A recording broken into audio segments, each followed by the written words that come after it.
Of course, this has all taken a toll on Turkey's economy. Let's get more analysis on this with our global economics analyst, Saruhan Hatipoglu, who is with Rachelle in DC. Rachelle. Thanks a lot, Michelle. Saruhan, always good to have you on the show. Good to be here. Now, let's start with the impact of the terror attacks on Turkey's economy so far. As we've just talked about tourism, what are some of the other sectors that are being impacted? Well, tourism by far the most, because the sixth most top cities people visit in the world. But if we look at trickling down economy here, and Turkey is an emerging market, so it's a lot of the industries that are connected to tourism are also badly affected. We're talking about the informal economy, we're talking about the street vendors, the cab drivers, people who sell jewelry on these major touristic areas. They're all hurt. But it was also mentioned in the segment that the Russian sanctions have started already making a big impact on the Turkish economy. Now, together with this tourism industry taking a blow, is terrible for the mid to long term outlook for Turkey's economic potential. We're talking about construction industry, we're talking about infrastructure. Turkish stream plan with Russia has been postponed because of the sanctions. Agriculture, 60% of Turkish exports, fruit, vegetables go to Russia. They're sanctioned now. So overall, it's a pretty bad economic situation that Turkey's facing. Now, in terms of the other cities that have faced attacks, you're also seeing the fallout for Brussels and for Paris. How does Turkey's situation compare? It's interesting. I think what struck me the most was the fact that the economic activity or immediate economic indicators, such as the stock markets or property boom, is still going on. The day that the attacks have taken place, nothing stopped. Stock market actually didn't fall that much, which tells me, unfortunately, it's sad to say this, but this is priced in. It's been going on since summer. There's the sixth large attack now, but two of them are in the capital city and one of them in Istanbul that took place. These are priced in. If you look at Brussels, France, if it were to happen in Washington, New York, there would be some response in the economic indicators, but that's not the case when we're dealing with Turkey nowadays. That's a very unfortunate side effect. Now, let's look at some of the policies. President Erdogan has his own unique approach to the economy, Erdoganomics, if you will. So what are your thoughts on some of his policies? Unique is a great word you picked, Rachelle. He is unique in a lot of ways.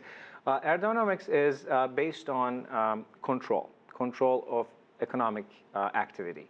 When you're looking at, for example, the regulations that are applied to small business in Turkey, there's a lot of regulations that the companies need to go through, which has a direct impact in labor market efficiency. If you look at the World Economic Forum, Turkey is ranked 131 out of 144 countries in labor market efficiency. And this is an emerging market, and it's just a terrible situation. So the big business that side with the government get all the contracts.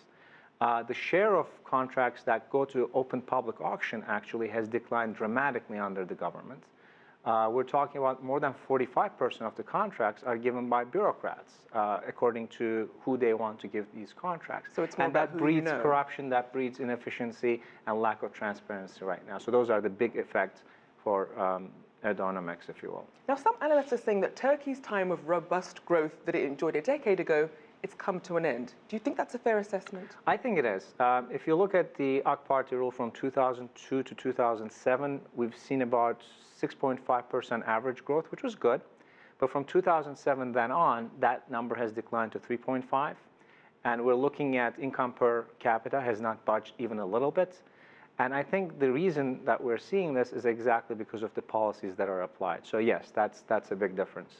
And lastly, I do want to tap into the insider's perspective on what's happening in Turkey and how this impacts everyday people in Turkey.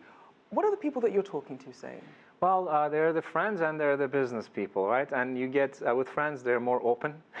And they're on social media, Twitter, Facebook, all the time, complaining about the lack of democratic principles. This checks and balances system have been systematically damaged under the AK Party, unfortunately. And people are feeling it now. People who have not felt the effects of terrorism because they lived in capital city Ankara, they lived in Istanbul, heartland, business center.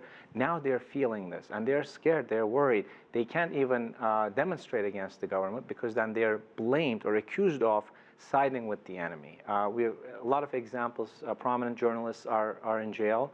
The big business, and media tycoon is under investigation right now just because they're opposing the government. So everyday people are worried about what's happening to Turkey nowadays. Well, something we'll definitely be keeping an eye on. Thank you so much for joining us, Saruhan Pleasure to be here. Hatipoglu.